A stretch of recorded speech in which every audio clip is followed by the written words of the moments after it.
Hey everybody, in a little bit of a road warrior right now, so I figured I had a little bit of time to shoot a video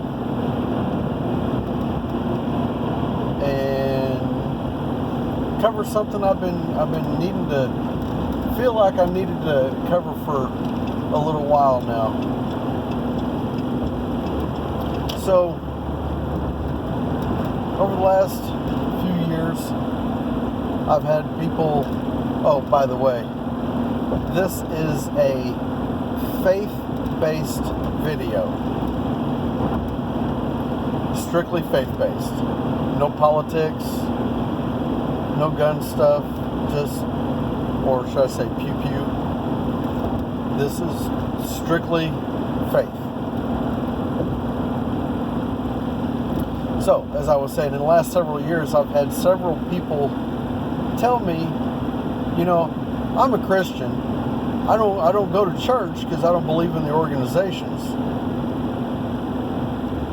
But I'm a Christian. I'm like, okay. That don't matter to me. I mean, that's on you, between you and God. But let me ask you a question. Since you do not go to church, you do not get a priest, minister, or anybody giving you scripture. Do you crack the Bible?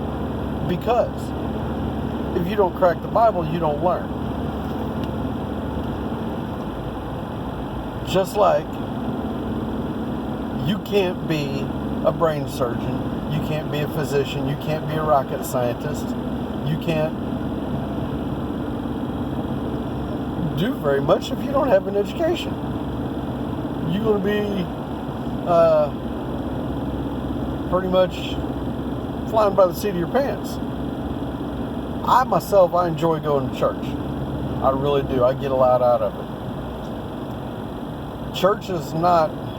Me going to church is not between me and the priest, and yes, I'm Catholic. It's between me and God, me and Jesus. It's not me and the people there, because I don't care what they think about me personally. This is between me and our Almighty Father.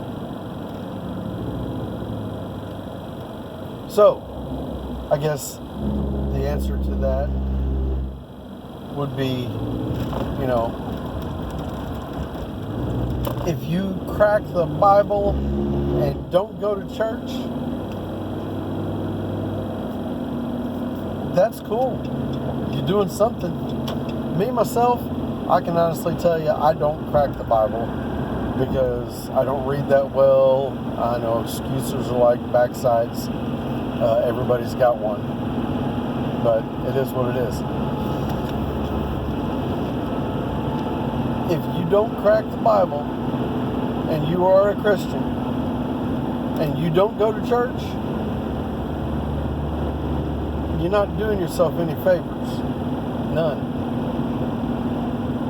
There was, to tell you how profound going to church service, to Mass, can be. A few years ago, I was going to church with some friends of ours, and like I said, I am Catholic.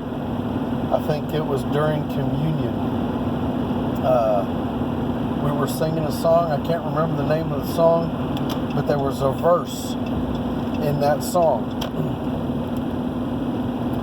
that stopped me. There was a line, sorry, not a whole verse. There was just a few words, actually, that stopped me dead in my tracks. I was singing along, having a good old time, and it stopped me dead in my tracks.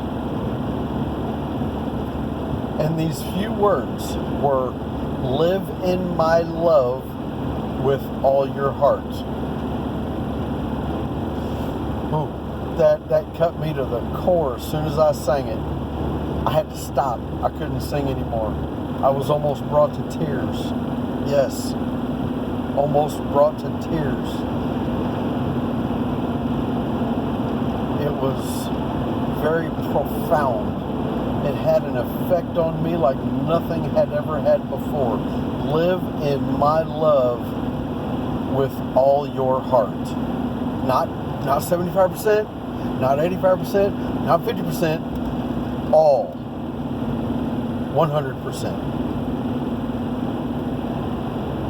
Now, with that being said, I found myself at that point in time saying, oh my gosh, I've not been anywhere close.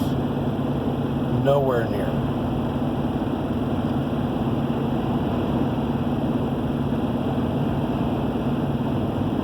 Which kind of took me to another point of how many times have I recited the Our Father, the Creed, the Apostles' Creed. And I'm paying attention to other things while I'm reciting. My heart is not in what I just said. My heart was not in it. And that tells me I can't be the only one. You know, I can sit here, you can do it, I can do it, it doesn't matter who does it. If your heart is not completely in the words that you speak in church, then it does not reach the Father. It doesn't. I hate to say it, because then it's just empty words. It is just empty words. It broke my heart as soon as I realized I had been guilty of it for so long. So now when I go to church, most of the Mass, most of church, my eyes are closed. That way I can avoid the distractions of everything around me. Everything around me. I can shut out the babies that are fussing. I can shut out the people 2-3 pews away from me that are talking. The papers rustling as people are going through the church bulletin. I can shut it all out. Yeah, it's pretty cool. Anyway, live in my love with all your heart. Profound.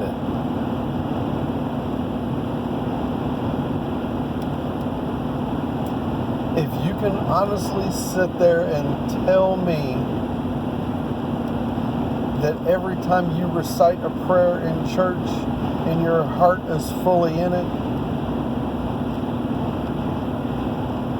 every bit of it, you're doing a great job. You're doing a great job.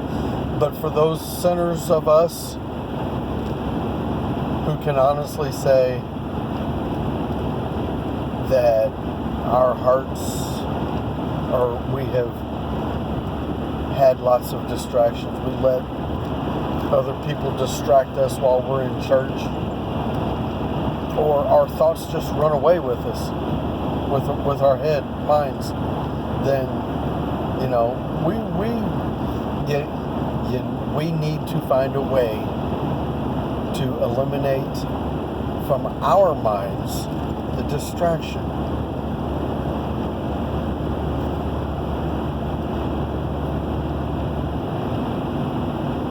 Think about it next time you go to church. It doesn't matter if you're Pentecostal, Baptist, Catholic. It doesn't matter. It does not matter, none whatsoever. But for those of us who can honestly say we have let distraction get the best of us, let's work a little harder.